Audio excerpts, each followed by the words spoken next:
سورۃ الطارق کی یہ آیت اکثر بحث کا مرکز بنتی ہے، خاص طور پر ان لوگوں کے درمیان جو اسلام پر یہ دعویٰ کرتے ہوئے حملہ کرتے ہیں کہ اس میں ایک واضح سائنسی غلطی ہے جو ممکنہ طور پر پورے قرآن کو غلط ثابت کر سکتی ہے۔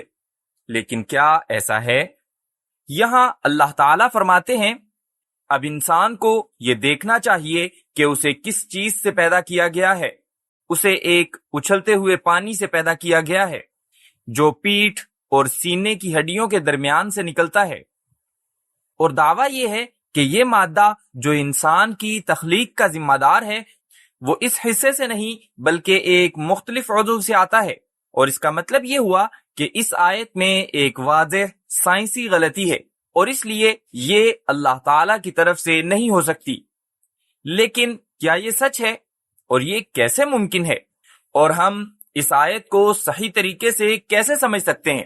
خیر، سب سے پہلے تو ظاہر ہے کہ یہ سچ نہیں ہے، اور اس کی وضاحت دراصل آپ کی سوچ سے کہیں زیادہ سادہ اور آسان ہے۔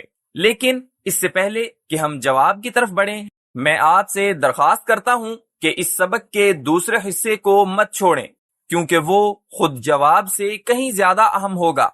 اس لیے کچھ اہم سیکھنے کے لیے پورا سبق دیکھیں۔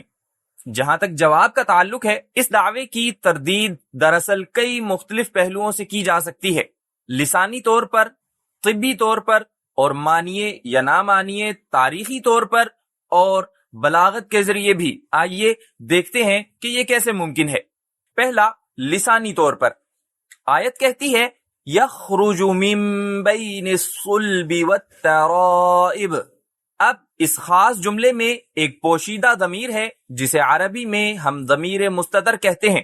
تو جب ہم اس آیت کا لفظی ترجمہ کرتے ہیں تو شروع میں ایک فاعل ہوتا ہے جس کا واضح طور پر ذکر نہیں کیا گیا، جو پیٹھ اور پسلیوں کے درمیان سے نکلتا ہے۔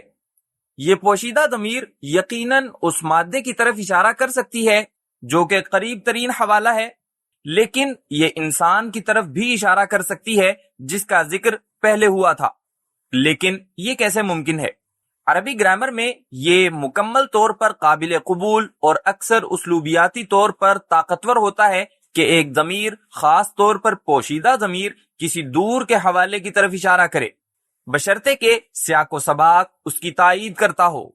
لہٰذا اس کا قریب ترین حوالہ ہونا ضروری نہیں ہے، اور یہ دراصل قرآن کریم میں ایک سے زیادہ مقامات پر استعمال ہوا ہے، جیسا کہ سورہ کہف کی اس آیت میں فَإِذَا جَاءَ وَعْدُ رَبِّي جَعَلَهُ دَكَّا۔ یہاں ضمیر قریب ترین ممکنہ مرجع یعنی وعد کی طرف اشارہ نہیں کرتی، بلکہ دراصل چند آیات پہلے ذکر کیے گئے حوالے سدا یعنی دیوار کی طرف اشارہ کرتی ہے۔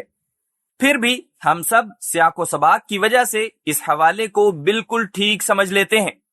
اسی طرح یہاں آیات کے تسلسل میں ہم سمجھ سکتے ہیں کہ پوشیدہ ضمیر انسان کی طرف اشارہ کر رہی ہے، اور اس یخرجو کا مطلب پھر یہ ہوگا کہ انسان وہ ہے جو پیٹھ اور پسلیوں کے درمیان سے نکلتا ہے، جو کہ پیدائش کا حوالہ ہے، جہاں بچہ لفظی طور پر ذکر کردہ ان دو حصوں کے درمیان سے پیدا ہوتا ہے، اور یوں یہ آیت 100% درست ہوگی۔ لیکن پھر کیا ہوگا اگر پوشیدہ فاعل کا اشارہ دراصل اسی مادے کی طرف ہو، انسان کی طرف نہیں؟ پھر تو ہم مشکل میں پڑ جائیں گے، ہے نا؟ میرا مطلب ہے کہ اگر وہ اچھلتا ہوا مادہ سکروٹم ایریا سے آتا ہو تو دیکھیں، بات یہ ہے کہ تاریخی طور پر یہ کوئی نئی بات نہیں ہے۔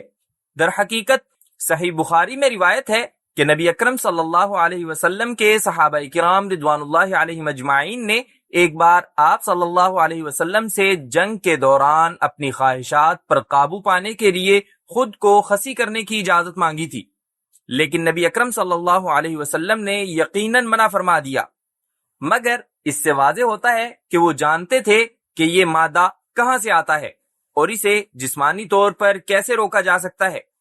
اس علم کے باوجود صحابہ کرام رضوان اللہ علیہم اجمعین نے کبھی اس آیت کے معنی پر اعتراض نہیں کیا اور نہ ہی اسے ذرا برابر بھی متضاد پایا۔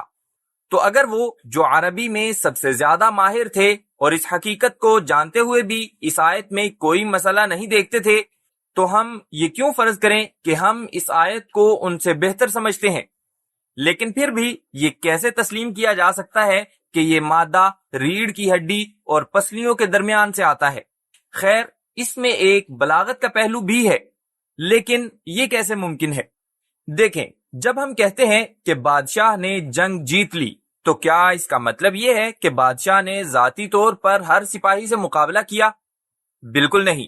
ہمارا مطلب یہ ہوتا ہے کہ اس کی فوج اس کی طرف سے جیتی، پھر بھی ہم فتح کی نسبت اسی بادشاہ کی طرف کرتے ہیں۔ اسے بلاغت میں کنایا کہا جاتا ہے، جہاں کسی چیز کا حوالہ اس سے قریبی تعلق رکھنے والی چیز کے ذریعے دیا جاتا ہے، یا اس صورت میں جہاں سے احکامات اصل میں آئے تھے۔ لیکن اس کا اس سب سے کیا تعلق ہے؟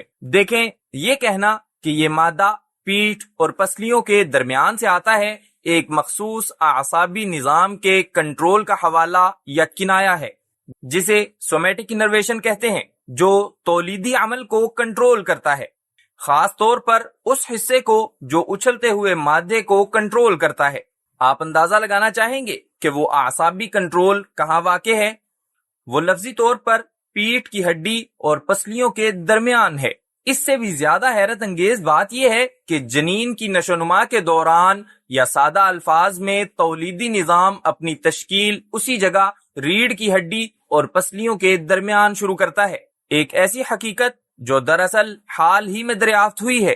پھر بھی قرآن کریم 1400 سال سے زیادہ پہلے اس کا درست حوالہ دے رہا تھا۔ لیکن ٹھہریے، ابھی اور بھی ہے، طبی نقطہ نظر سے بھی، اور اگر ماخذ کا حوالہ نہ بھی دیا جائے تب بھی آیت 100% درست ہوگی، کیونکہ یہ پھر اس حصے کی طرف اشارہ کرے گی جسے مردانہ تولیدی نظام کہا جاتا ہے، جو کہ اصل جگہ ہے جہاں یہ مادہ بنتا ہے اور اچھل کر باہر نکلتا ہے۔ لیکن وہ واقعی ریڑھ کی ہڈی اور پسلیوں کے درمیان نہیں لگتا ہے نا۔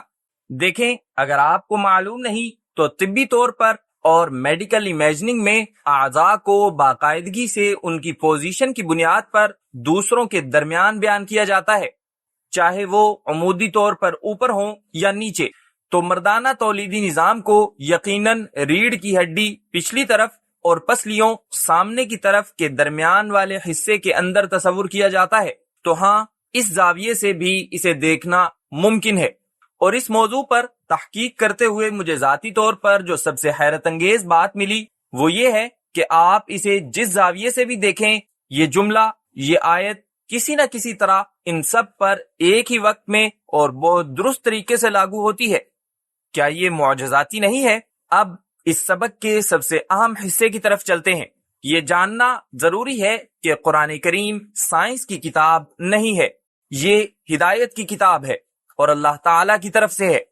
یہ 1400 سال پہلے نازل ہوئی اور تب سے اب تک نہیں بدلی۔ اب میں آپ سے یہ پوچھتا ہوں کہ پچھلے 100 سالوں میں کتنے سائنسی نظریات اور حقائق غلط ثابت ہوئے، بدلے یا تبدیل ہوئے؟ چہ جائے کہ ہم اس سے مزید پیچھے جائیں تو اصل بات کیا ہے؟ دیکھیں، آپ کو ایک ایسی کتاب کو جو نہ بدلی ہے اور نہ کبھی بدلی جا سکتی ہے سائنس کے سامنے نہیں رکھنا چاہیے، جو مسلسل بدل رہی ہے اور ترقی کر رہی ہے۔ اور اگر آپ ایسا کرتے ہیں تو آپ خود کو شدید خطرے میں ڈال رہے ہوں گے۔ خطرہ، اس کا کیا مطلب ہے؟ آئیے اس پر غور کرتے ہیں۔ 1920 کی دہائی تک یہ مانا جاتا تھا کہ سورج ساکن ہے اور صرف ہم اس ساکن چیز کے گرد گھومتے ہیں۔ 1920 کی دہائی تک یہ ایک مسلمہ سائنسی حقیقت تھی، لیکن اس کے بعد سائنسی طور پر یہ قابل قبول ہو گیا کہ سورج کا اپنا ایک مدار ہے اور وہ خلا میں حرکت کرتا ہے۔ اب تصور کریں کہ اس دریافت سے پہلے کے وقت کا کوئی شخص، جو کہ بہت زیادہ پرانی بات نہیں ہے، یہ آیت پڑھ رہا ہوتا، اور وہی ہے جس نے رات اور دن اور سورج اور چاند پیدا کیے، یہ سب ایک مدار میں تیر رہے ہیں۔ اب بات اس سے زیادہ واضح نہیں ہو سکتی۔ اس وقت کی سائنس کہتی ہے کہ سورج ساکن ہے اور قرآن کہتا ہے کہ سورج مدار میں حرکت کرتا ہے۔